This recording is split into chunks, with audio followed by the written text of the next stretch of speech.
بسم اللہ الرحمن الرحیم۔ فرعون اور اس کی باندی۔ محمد صلی اللہ علیہ وآلہ وسلم شب معراج میں بیت المقدس کی طرف جاتے ہوئے مصر کے قریب سے ایک مقام سے گزرے تو انہیں نہایت ہی اعلیٰ اور زبردست خوشبو آنے لگی۔ آپ صلی اللہ علیہ وآلہ وسلم نے حضرت جبرائیل علیہ السلام سے پوچھا کہ یہ خوشبو کیسی ہے؟ جواب ملا کہ یہ فرعون کی بیٹی کی باندی مشاطہ اور اس کی اولاد کی قبر سے آ رہی ہے۔ پھر حضرت جبرائیل علیہ السلام نے اس کا قصہ بیان کیا کہ مشاطہ فرعون کی بیٹی کی خادمہ تھی اور وہ خفیہ طور پر اسلام لا چکی تھی۔ ایک دن فرعون کی بیٹی کو کنگھی کرتے ہوئے اس کے ہاتھ سے اتفاقاً کنگھی گر پڑی۔ وہ اٹھانے لگی تو اس کی زبان سے بے ساختہ بسم اللہ نکل گیا۔ اس پر شہزادی نے کہا کہ تو نے آج عجیب کلمہ بولا، رب تو میرے باپ فرعون ہی ہیں، تو پھر تم نے یہ کس کا نام لیا ہے؟ اس نے جواب دیا، فرعون رب نہیں بلکہ رب وہ اللہ ہے جو مجھے اور تجھے اور خود فرعون کو روزی دیتا ہے۔ شہزادی نے یہ کہا، اچھا تو میرے باپ کے سوا کسی اور کو اپنا رب مانتی ہے؟ اس نے جواب دیا، ہاں میرا، تیرا اور تیرے باپ سب کا رب اللہ تعالیٰ ہی ہے۔ شہزادی نے اپنے باپ سے کہلوایا، وہ سخت غضبناک ہوا اور اسی وقت اسے برسر دربار بلوا بھیجا اور کہا، کیا تو میرے سوا کسی اور کو اپنا رب مانتی ہے؟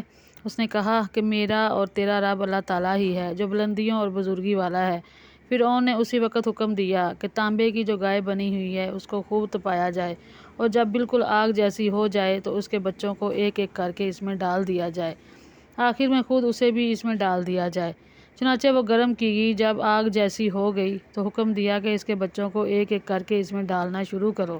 اس نے کہا، بادشاہ میری ایک درخواست منظور کرو، وہ یہ کہ میری اور میرے ان بچوں کی ہڈیاں ایک ہی جگہ ڈال دینا۔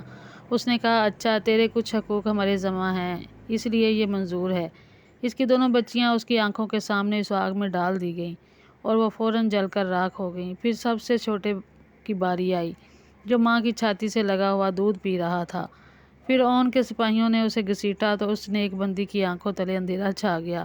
اللہ تعالیٰ نے اس بچے کو اسی وقت زبان دے دی اور اس نے بآواز بلند کہا، اماں جان افسوس نہ کر، اماں جان ذرا بھی پس و پیش نہ کر، حق پر جان دینا ہی سب سے بڑی نیکی ہے۔ چنانچہ انہیں صبر آ گیا اور اس طرح ان کا خاتمہ بالخیر ہوا اور اللہ تعالیٰ نے انہیں جنت الفردوس میں اعلیٰ مقام عطا فرمایا، اور یہ ان کی آزمائش کا صلہ ہے جو اللہ تعالیٰ نے انہیں جنت میں اعلیٰ مقام عطا فرمایا اور پھر ان کی قبر سے خوشبو آ رہی ہے۔